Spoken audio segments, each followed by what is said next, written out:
Narito na naman tayo para sa isang napaka-sweet at nakakakilig na love story nila Kalingap Edu at Ate Viancy. Tulad mo ay aking makilala. Para sa pagpapatuloy ng ating love story ay meron na namang nagpadala ng isang napakalaking balikbayan box para sa bahay nila Ate Viancy dahil ito ay naglalaman na naman ng mga bagay na kakailanganin nila Ate Viancy sa kanilang pang-araw-araw. Napakalami na nga nang nagpadala kay Ate Viancy ng regalo sa kanyang birthday dahil kakatapos lamang nito. Ngunit hindi pa talaga ito enough sa kanyang mga fans dahil sobra-sobra ang pagmamahal sa kanya. Halos araw-araw yata ay may dumarating sa bahay ng Kalingap team para ipaabot kay Ate Viancy.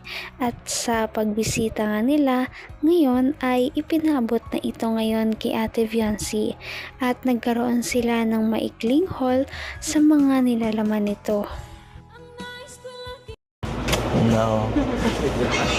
Kaya nga. Patingin niya.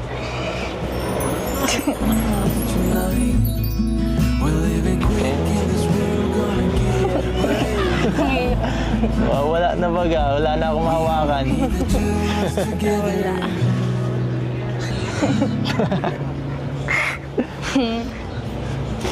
Kayo nga din po.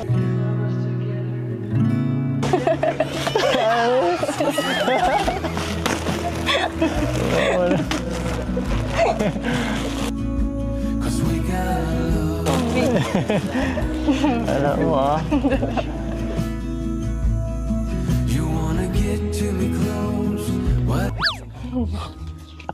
Ang ganda pala talaga nito sa personal ng batang Itetsuwa. Ilang taong ka na ba? 17 po. 7. Uy, ang kamay mo. Kita mahal.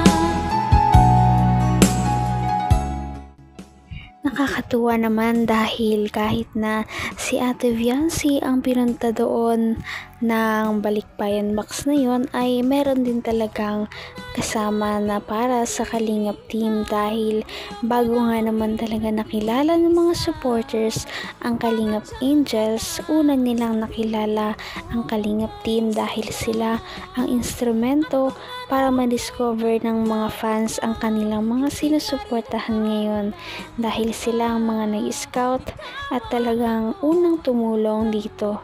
Kaya naman pinapaabotan din talaga ng pasasalamat at suporta ng mga fans ng Kalingap Angels ang sariling Kalingap team. Kaya nakakatuwa ang lahat ng mga nangyari dito. Malaki ba kayo? Si yung ano po, mama po ni mama. Ang lahi niyo? Bombay daw po. Oh, kasi ito German Shepherd eh. Grabe ka naman makapag-ano. Ay. Ano ka na yung lahi Ito niyo? lang ako. Bombay daw po. Ah, talaga? Si mama po. Kaya pala bumbayin kayo, no? Ang tangos ng ilong nyo, no? Pinagpala. Pinagpala talaga. Ito, pinagkaitan. Ikaw? Ikaw? Nasumpa. Pero, Oh. ang ganda mo talaga sa personal. Alam mo, nakikita lang kita. Galing kasi ako sa malayo. Di ba? Malayong Ang kamay mo nga, lalawigan. wag mong ganon-ganon. Di ba? Galing kasi ako sa bulubundukin ng Mount Arayat. Ngayon ako nakakita ng kagandahan na katulad mo. Ang ganda-ganda mo pala. Akala ko ba sa mga pelikula lang nakakita ko ng mga ganyan-ganyan, mga artista. Di ba? Ganon-ganon. Mayroon din pala sa mga ganito, no? Sa probinsya katulad mo. Pwede ka din mag-artista. Pwede ka mag-model-model. Thank you po. Kung sakali may kukuha sa ganyan na ganyan, papayag ka. Hindi ko naman akalain na hindi ko rin inaasahan pa. Ngayong araw na ito nga ay kakaiba dahil merong bagong taong nagbisita kay Ate Viancy na ngayon lamang nakita sa vlog ng Kalingap team. Ito ay isa atang vlogger o tao na galing pa sa ibang lugar o lalawigan at talagang nakiusap sa Kalingap team na kung pwede ay makausap si Ate Viancy at magkaroon ng maikling interview. Sa interview nga na ito ay parang na starstruck ang i-interview kay Ate Viancy dahil sa ganda nito. Napagkamalan pa nga na meron itong lahi dahil sa sobrang ganda at tangos ng ilong ni Ate Viancy. Oh, pero congratulations ha. Ang daming blessings na dumarating sa'yo. Ganun ba talaga pag magaganda? Binibless. Bakit ako walang bless? Siguro di ako maganda talaga. Ang blessing ba ngayon, pinagbabasihan na talaga sa ganda ng itsura ng pagmumukha. Ganun ba yun? Hindi naman po. Talagang sinerte ka lang talaga, no? Pinagdarasal ko lang po kay Lord. Tama yan. Oo nga talaga. Oo nga, no? Tama Kaya- talaga. kaya magdasal Ikaw ka. nagdadasal ka ba? Oo. May blessing ka na? Parating pala. On the way. Oh, on the way. Parcel. Oh, parcel. Ang parcel padating pa lang, di ba? So, ang mapapayo ko lang sa iyo, Biancy, no? Kasi maraming mga dumarating sa mga blessings, sa mga blessings. Ingatan mo ng bonggang-bongga lesos, di ba? Love life, mayroon na. Wala po. O talaga? Ilan taong ka? 17? Opo, na 17 pa lang po. Next year pa, pwede na.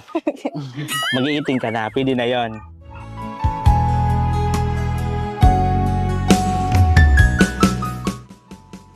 Makikita talaga natin kay Ate Viancy na wala talagang pagbabago sa kanya kung paano siya nakilala ng Kalingap team noon, kung gaano siya ka-humble.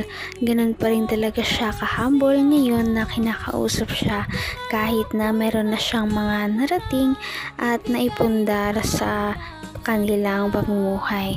Ngayon ay talagang humble pa rin siyang kausap kapag may nag-i-interview sa kanya. Kaya naman mas lalong binabaha ng blessing si Ate Viancy gawa na nga rin ng kanyang ugali na napakaganda at dahil dito humahanga ang lahat ng viewers ng Kalingap team sa kanya.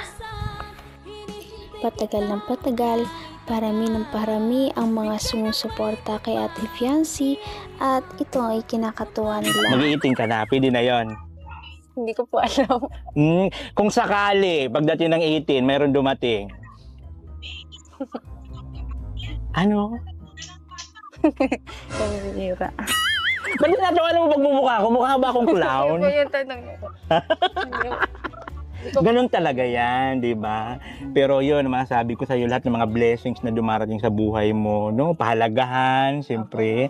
At higit sa lahat, huwag magbabago. Although yung pagmumukha mo di talaga magbabago, inborn yan eh. Ito lang talaga kasi nagbago. Uy, ikaw din. Oo.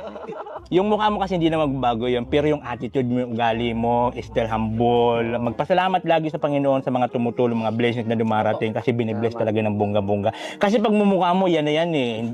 Talagang pinanganak ka na ganyan, maganda ka, pinagpala ka, ako man sinumpa, ito pinagkaitan. Di ba? So, pagpasalamat yung malaking, malaking point mo. Hindi ka rin nag-alinlangan pa. Ikaw at ako. Nakakatuwa na marami talagang blessings ang dumarating sa buhay nila Ate Viancy. Deserve niya naman ito dahil mabait siya, lalong-lalo na ang kanyang pamilya na nag-impluwensya din sa kanya ng mga tamang asal. Kaya naman nasa pagpapalaki talaga yan ng magulang sa kanilang mga anak. Kaya naman napakaswerte ng pamilya ni Ate Viancy sa kanya dahil maganda na, mabait, responsable, maalalahanin na panganay, kaya naman aasahan talaga siya sa kanyang bahay at hindi ka talaga mag-worry kapag siya ang iyong kasama sa bahay. Ngayon'y out ng puso. Napaka-sweet talaga nila at napakabait ng tambalang ito kaya maraming sumusuporta. Kaya naman sana ipatuloy natin silang suportahan at mahalin si Viancy, si Kalingap Edu at ang Kalingap team. Yun lamang at maraming salamat sa panonood. Abangan natin kung magkakatuluyan ba talaga si Kalingap Edu at Viancy. Hanggang sa muli. Bye! Ngayon'y abot